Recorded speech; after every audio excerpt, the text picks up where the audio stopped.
This is the Big O Show. This is the Big O Show. Good morning, Ira. How are you doing, my friend? I'm doing good, Larjo. Last game for a road trip, Memphis tonight. Then they get home for 3. Detroit, the Clippers, who were shorthanded, and the Spurs. So I think what you said in the crosstalk leading in, there is a chance to make hay. There is a chance to get to the north side of 500 and to be in a better place. It's a tough game tonight. It's the start of a back-to-back. I'm more curious than anything, Big O. Do they play it balls to the wall and try to get both? Or do they say, you know what, our starting point guard's 36, our starting small forward's 33. Let's get one of the two on this back-to-back. But Gabe's back.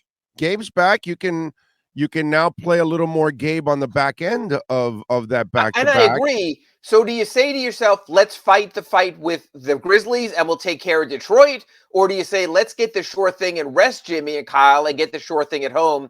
I think that'll be interesting tonight. Yeah, I mean, you might be right, because even when you look at Friday night, let's be honest now, it was all starters. The bench was not really a factor in that game. So really 5 guys carried that team. And you might be right there, because until the bench is actually also doing their job on a back-to-back, you're going to need a powerful rotation.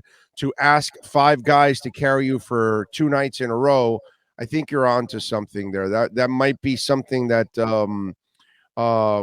puts some undue wear and tear on your team for the long term. Yeah, you got to be again. Kyle Lowry, the minutes. Yeah, Kyle's minutes have been huge, and Jimmy played big minutes in Boston. I mean, before that game posted, we're not going to play him 40 minutes tonight, so he played him 36 because it went to overtime, which he didn't know. You have to be careful on that, and there's a bunch of factors here. Another factor is, after their practice on Friday, the Heat said they're going to make Victor Oladipo available for an interview. Typically in the NBA, you let us talk to a player when he's first hurt, what happened, and you let us talk to him when he's about to come back. So I find that curious that they had Victor available to us before the game in Boston. Victor was quite optimistic. I think, and again, I'm always wrong on this, Big O, but I think this could be Victor Oladipo week, and then your questions about the bench sort of get clarified a little. Is he going to come back as a contributor, where he can be the backup 1 and the backup 2? Or is he going to come back a guy who hobbles so much that you realize, hey, another one of those seasons for Victor Oladipo? I am very curious to see what happens. And again, because of the schedule, let's look at the schedule. After tonight in Memphis, tough game. Detroit at home. Clippers, who've been without Kawhi and Paul George. Then the Spurs. Then you go off to Indiana. I mean, God bless Indiana, but still a game you should get. You go to Oklahoma City. You go to Houston. You play San Antonio, Mexico City. All of a sudden, the schedule's turning for you right there. So I think this might be the most important 2 weeks of the Heat season that are coming up right now. Yeah, no, I listen. Well, I don't know about most important. The thing that I was going to follow up on the Depot thing, even when he comes back, it's going to be limited minutes anyway. So it's one of those things that they're going to work him back to try to get him to a point where they can give him reasonable minutes that then you can really measure who he is. So I don't even think we'll get a feel for Depot when he does come back early on. I'm not so sure that we're not past the point of baby steps. I don't know, Big O, how much you can keep babying this whole thing. Stack of injuries. You have no choice with the dude so fragile. That's the problem. You're right. I understand you're thinking like, we don't have any more time. We've wasted more than enough time trying to rehab you and all that stuff. And here you go. But the problem is, when you're that fragile, you can't treat him that way. You have to treat him with handle with care, whatever fragile glass inside or whatever they put in the package. Yeah, and I agree that, but you know what? There are guys like Max Strus who's playing well. There are a guy like Gabe Vincent who pushed his way to get back. There are enough other guys that you're going to have to make a decision. I've always tried to be careful, and our Acura Pembroke Pines reports never to overstate Victor Oladipo. That was the story that I wrote about in today's paper, how there is the temptation and the tease of Victor Oladipo. The temptation to make him out into more than he is, and the tease from Victor Oladipo that he will be an all-star again. I think you have to dial that all back right now. You might have to say to yourself, to your point, Big O, I'll point this direction, to your point is, you might have to decide on a given day, is it a Gabe day or is it a Vic day? And maybe that's what it is. So instead of getting Victor Oladipo back, what you're doing is you're getting a choice between Gabe Vincent and Victor Oladipo.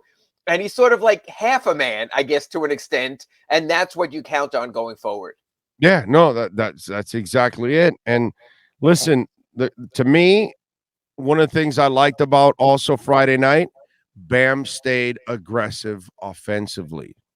He got 19 shots up, I believe, on Friday night, and I like that too. That he was still being kind of the Bam we saw before Butler. And listen, one of the things that I have grown to admire about Jimmy, because I was really concerned when he took the money here. Was he coming here because he wanted his own team and he wanted to be the man every night and all that? And he is the man every night, but he's the ultimate man every night because he's a true leader every night. And he is more than happy to get his other guys involved and motivate the young kids to be great and all of that. So Bam can grow and become that aggressive Bam under Jimmy because Jimmy will allow him to be that guy. He doesn't have that ego that I have to take every shot, every final shot, all that. So I hope that this is a sign of things to come. What I saw on Friday. Would I like to see more of a bench? Yes. Would I like to see Oladipo in there? Yes. I'd like to see other things help out these guys. Because like I told you, it was 5 guys that night. It wasn't really the bench. It's actually 4. It was actually 4 guys. Yeah. Right. And matter of fact, I was going to, I wanted to run this by you. Obviously, we saw that Kyle and Tyler and Bam and Jimmy played great in that game. Yeah. And then afterward, I was surprised when Spo came back and talked about our big 4.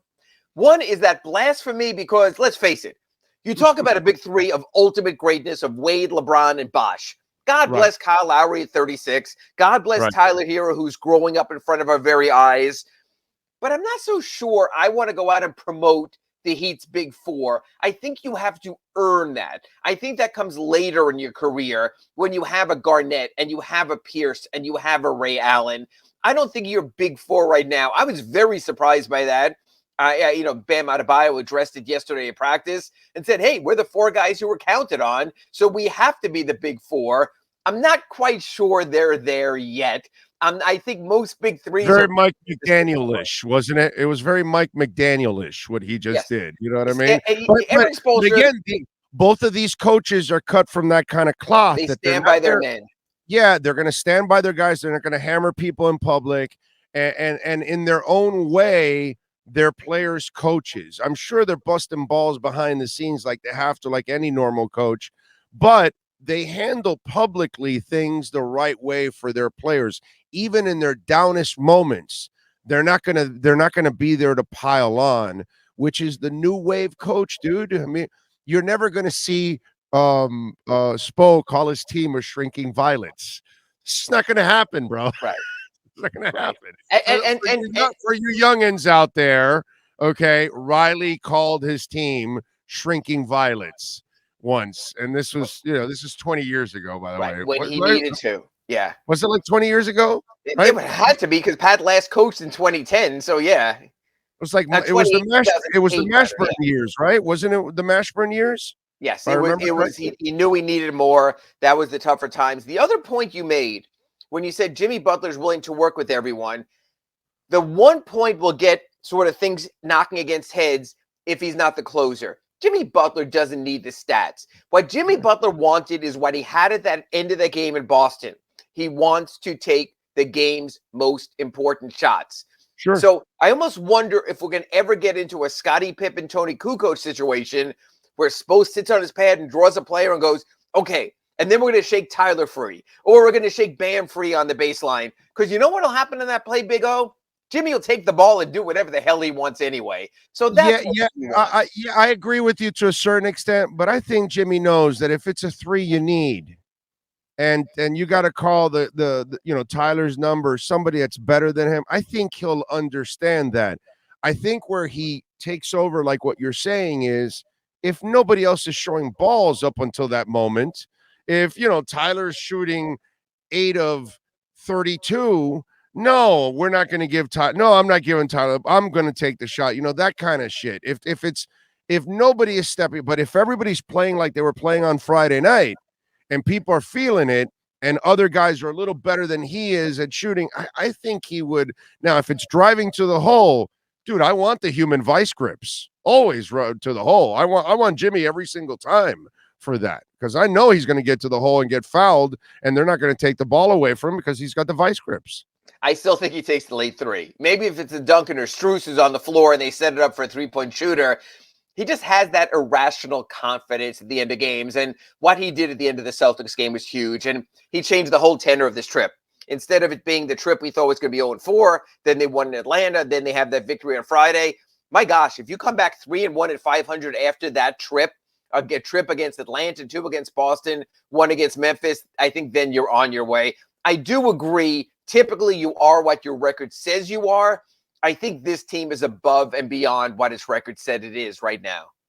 Yeah, no, I think they're a little bit now. They got to get healthy. They got to get in a groove, and then they should be better than their record. I totally agree. Are they Boston? No, that's a whole different ball game right now. Boston is at a different level. By the way, Duncan Robinson. What's the plan for Duncan Robinson? I mean, the plan is because it's go time now, there can't be any showcasing. There can't be any sort of putting him out there to get numbers because they're behind the 8 ball, like we mentioned with their record. So they have to give a little more and do a little bit more with the other guys in the rotation. He's just a contract number right now. He's open in case of emergency, maybe when Max Strus can't play, when someone else isn't available, when you just need threes and he gets hot a little bit. But you know what? It's interesting. And I even had a little bit debate with Barry Jackson when we were on the road together. And I said to him, I just don't see Haywood Highsmith cracking this rotation as long as there is Duncan in his contract.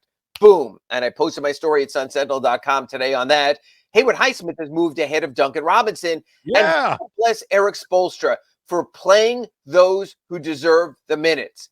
Haywood Highsmith is making $1.8 million at the minimum this season. Duncan Robinson is in his $90 million contract.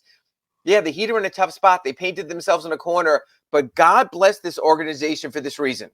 You will never have a front office here who goes to their head coach and goes, we paid him, you will play. There is the autonomy of Eric Spoelstra. You coach whatever you think works best. If Pat has to take the hit, if Andy has to take the hit, so be it. And that's the difference. A lot of other places, they go, hey, buddy, for what we're paying that guy, you get his butt out there on the floor. Yeah, but I mean, if Pat Riley's the guy above you and Haywood Highsmith can play defense and Duncan can't, how does Pat Riley have the balls to go down and say, hey, you need to play Duncan over Highsmith? Spo look at him and say, yeah, you would do the same thing? You would play Duncan over the other guy that can defend? No. I mean, I'll go back to his box score. Sure. He only scored 2 minutes, 2 points, but he had 5 rebounds, an assist, a steal, and a block. That's Haywood Highsmith. Yes. Okay. And so, all you got to do is be around the kid and then watch him play. And you can tell that there's a different way he's built. A Keith Askins way about him, a contributor. Yes. And here's the difference. Yes. Complimentary. This goes back to what you and I were talking about a couple of seconds ago. If you have your big four or whatever you want to call them, everyone else compliments. You don't need someone else to be a star. If you have him and Jimmy and Kyle and Tyler, everyone else is a supporting cast. Haywood Highsmith, just like Keith Askins, just like James Posey, just like those kind of players the Heat have had over the years, are the perfect complementary players. Eric Spoelstra had a really good line after the game of Boston. He goes, there's almost a part of me that wishes he didn't score and get those 2 points, because I wanted to come up here and talk to you guys about how a great scoreless performance can be put together. That's what Haywood Highsmith did. That's what Gabe Vincent can do. That's why it's going to be interesting. Does Victor Oladipo come back as a guy who's willing to be a complimentary player? Or does he say, you know what? I signed this 2-year deal with a 1-year player option. I want to show him a damn all-star again, and I want to get mine this offseason. That's going to be worth watching as well. Yeah, no, it is. But, I mean, at this point, I think, unfortunately, you lost that right. Now you have to work your way back again to try. You have to work your way back to not only being a player, but you have to work your way back to also proving that you are reliable. And that's the part. That's the worst part about Oladipo's return to Miami is he has yet to prove he's reliable, that he'll be there every night for you. He fails to do that. His body. He was close to that in the playoffs, Big O. He was close to that with his 15 appearances and defensive-minded play. But again, that was when Tyler Hero was out. Right. That's when Kyle Lowry was slowed. So we've yet to see this Victor Oladipo with this core when they're whole. It's just really interesting. It's like we know so little of this team, and we're already in December. Right. Yeah. No, you're right about that. But it's just one of those things. He's got to prove that he can stay. 15 games isn't anything, just like Dion Waiters in his 29 or 30 games with the Dragon, that he played a beautiful, a style of basketball. But he could never match that again. He could never extend 29 games into 50, into 80. And Oladipo has got to do that. He's got to be able to convince Spo that he can look down his bench, and every time he looks down his bench, Oladipo is always going to be there. And that's not your first four guys off the bench in some order will be Dedmon and Vincent and Strus and Highsmith. And then all of a sudden, I mean, I don't want to be the guy to ask the question, but what's it going to be like to go to Victor Oladipo and go, hey, so what's it like to compete for minutes as a 10th man? I ain't asking that, but that might be the reality. You might be spot on there, Big O. All right. What do you think tonight? I think with Memphis playing on the second night of a back-to-back, even after resting Steven Adams last night, I think the Heat are hungry. I think the Heat realize how important it is to make statement victories. So I think the Heat are going to go out there tonight and at least compete, knowing they have a favorable schedule coming home. Yes, underdogs, but you know what? Jimmy's rested. He had the full 2 weeks off, played in Boston, had Saturday and Sunday off, so I think he's in a good spot. By the way, Vegas has got respect for the Heat. The game's picking. It's even. Second night of a back-to-back, so that's why. Yeah. So they actually think the Heat have a chance. So they're right there with you on that one. All right, what else are you working on the Sun Sentinel leading up to the game?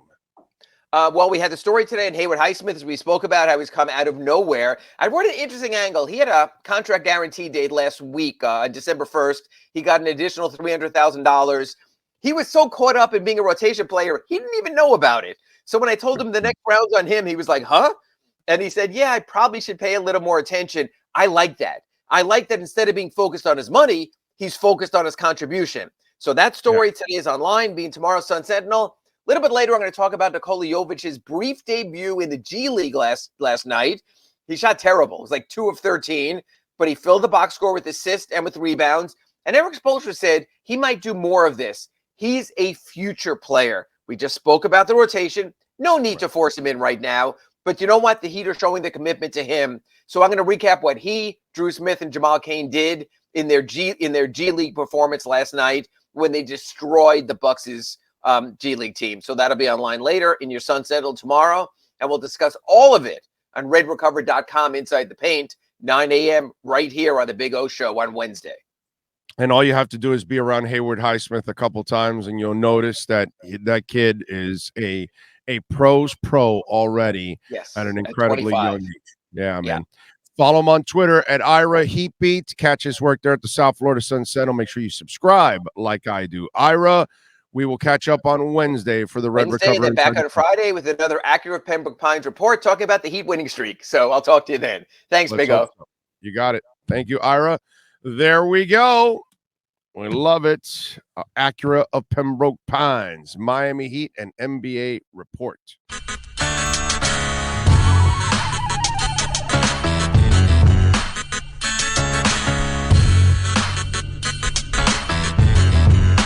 This is the Big O Show. This is the Big O Show.